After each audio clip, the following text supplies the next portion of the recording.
Hello everyone, and welcome back for another edition of Canal Sidings. I've been working on the warehouse ever since the last update, and as you can see I now have it actually assembled. I still haven't got the canopy or the hoist canopy in place, but that's because they really can't be fitted until at least I've primed it and then painted most of the brickwork. Otherwise I'm not going to be able to get into the corners.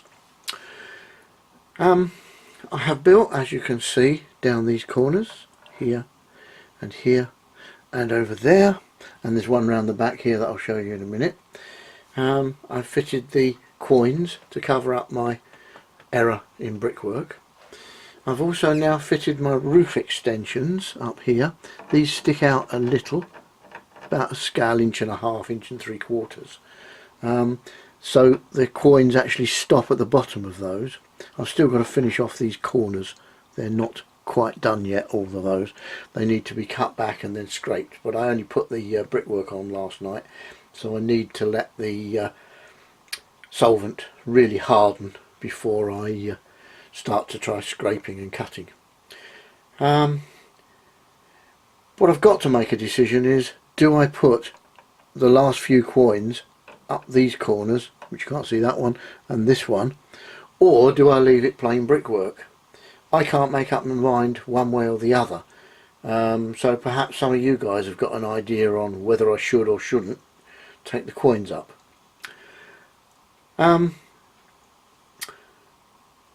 As you can see, I've started to put floors in. You can see this floor, I hope.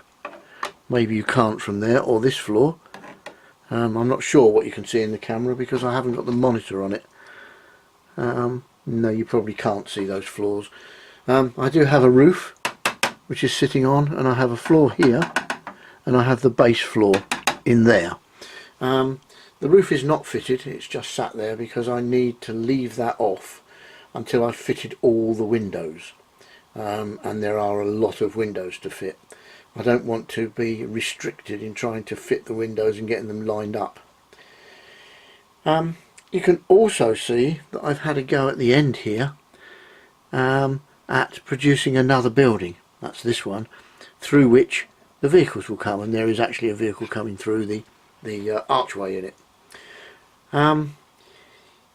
That I'm still designing, but my idea is to make it look a little like a gatehouse, or what would have been a gatehouse. I think this wouldn't be the main entrance to anything anymore, but it was an old gatehouse and it's now used for something else, and I've produced fairly tall windows in it. I'll just spin the camera around a little bit so you can see a little bit more of that. There we go. I've got quite tall windows and small windows in the sides, and I want it to be a bit of a contrast with the warehouse. So I've got a pitched roof going up here, and I shall also have in this direction a pitched roof going up there to the same height. I won't get the full width of the building in here, but I will work out how much of that I can get in by using the same pitch as I've got here approximately. As you can see, the wagons now run up to the platform, and that has worked out exactly as I wanted it to. I've stopped the platform just about right so we can put wagons onto the wagon turntable. And all in all, it's actually working out quite well. This building obviously has to hide what's down here, which you can't, well, you probably can't see a little of, which is the wagon pull mechanism that drives the arm that you may have seen in an earlier video that actually runs in here and pulls the wagon in and out. And I've had to make allowances for that in all of the buildings, so there are slots in walls and all sorts, and I'll show you those in a minute. I'll turn the building round so that you can see it. At the other end, if I can move this, there we go, at that end if that will zoom in. Yeah, let's get that camera there. At this end there is another wall which you can't see, which its width is determined by how far back this way I can go. So what I'm going to do is I'm going to pick the camera up now. I apologise if it makes you feel sick, but I'm not very good at holding the camera, but I'll just try to show you other things as to where the building sits and what the restrictions are, and then I'll turn the building round and we can have a look at the details of the construction. So I'll be back in a minute. Okay, I'm hand holding the camera now, and we're looking at the end of the building, and as you can see it's quite narrow across there. That's because down there a track runs through. That's where the wagon with the white roof is going in. And if we go in a bit closer, I'm going to go round the workbench now to get in here. If we go in a little closer, I don't know if this is going to focus. Whoops, wrong way, beg your pardon. Down there, I can't see what I'm doing. I hope you can see down there. The wagons run through here, and that wall actually runs across the top of them. As you can see just here, the wall goes back at quite a shallow angle. The reason for that is, although the track requires the wall to go more like this angle, I wanted the wall to hit the back scene and not hit it over here and leave a gap. So that's why it goes through at that angle. When I turn it round, you'll see what I've done at the bottom to overcome that problem. At the other end of the building, we have the wagon pull drive mechanism down here, and its arm has to run through the end of this building, and it then runs down and then has to run through a slot inside here in this building. So you can see I have quite a few restrictions in my way. What I'm going to do now is turn the building round and show you a bit more of the construction and the detail. Okay, we're back on the tripod, you'll be pleased to know, if that last escapade made you in any way dizzy. Made me dizzy. Okay, we're looking at the back side of the warehouse now, the bit that you actually won't ever see on the layout, just to have a look at the way I've held it together. The roof is not fixed on, so I'll take that off now, and the roof sits on these pieces of square plastic rod, which come from the door spring company that you already know from last video, and all the floors have a plastic rod to sit on all the way round as well. Plastic square rod these are, all the way round, and this one, which is fixed in, also sits on it. I think that one's fixed in. Yes, it is. I needed something to give it a bit of strength, so that one's fixed in as well. But I can still get all the windows easily to fix those in independently. I've used much thicker plastic down the bottom here to hold the floor in, and I've used thicker up the corners to hold the walls together. There's a piece across there which is quite thin. There's a piece down that corner, and down the other corners, which you can't see, but I can turn you around so that you can. There you go. Down these corners I've actually got a round rod, and there's one in this corner as well, because the corners are not square. So the round rod will allow you to flood the joint with the solvent and still get a good solid joint down your walls without having to resort to making strange shapes to go in the corners. This is the wagon pull end, of course, up here, which, sorry about that, which you can't see now. That's the wagon pull end where Huey's come to see what we're doing, and this end, which is what I really want to talk about, is the end where the just give you a bit more light there. There we go.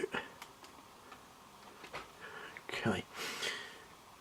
This end, which is where the track runs very close here onto the sector plate, has got the wall set back to allow the vehicles, the trains in, but then this wall is at a different angle so that it meets the back scene, because the edge of the back scene is round about here.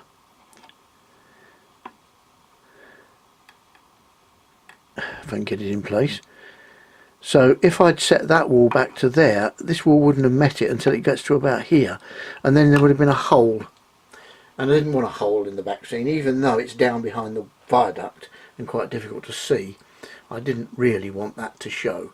So I've taken a bit of architectural license and I have made the wall come out at a funny angle. I'll just turn it around now so you can have a look at some more close-up detail, and then I should probably wind the video up because I've pretty much done everything I want to show you.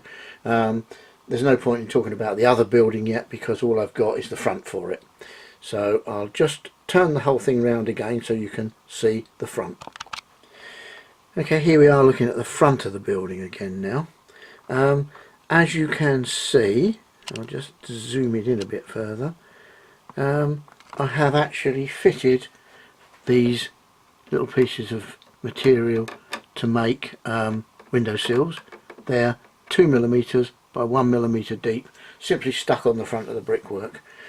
I just cut 40 of them out and stuck them on one afternoon while I think it was pouring with rain outside, but anyway, I've also, across where I've got the join in the brickwork here, I've actually added a scribed piece of 10 thou material with blocks that approximately match the size of the coins.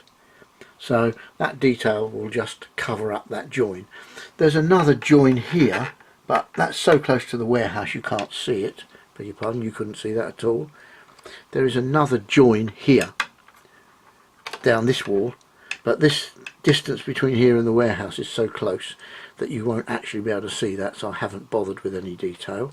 And along this wall here, where there's a join in the brickwork, the canopy goes, so you won't be able to see that. You'll also notice that I have trimmed all of the windows, all of the lintels to fit the windows, except for these three, which are now not windows at all, and they don't have sills either, because that's where the hoist canopy goes. One more little thing to have a look at, if I can actually turn this round and show you, is, I'll balance it on top of the viaduct, what we have here, this is the end wall by the gatehouse, and this is where the wagon pull operating lever comes through. This is still there at the moment for strength, but as soon as I've got everything put together and everything's held together by the internal floors, which I can't fit at the moment, then I should just take a razor saw to that and cut it out, because the arm does have to come all the way through, and I hope not any further than there. And it will also have to be hidden when we're talking about inside the building. Any detail that I put in here has got to account for that arm coming forwards.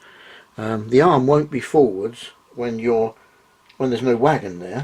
It'll only be there when a wagon is coming on or off the turntable. But all of this is in the disguise of the way the system works.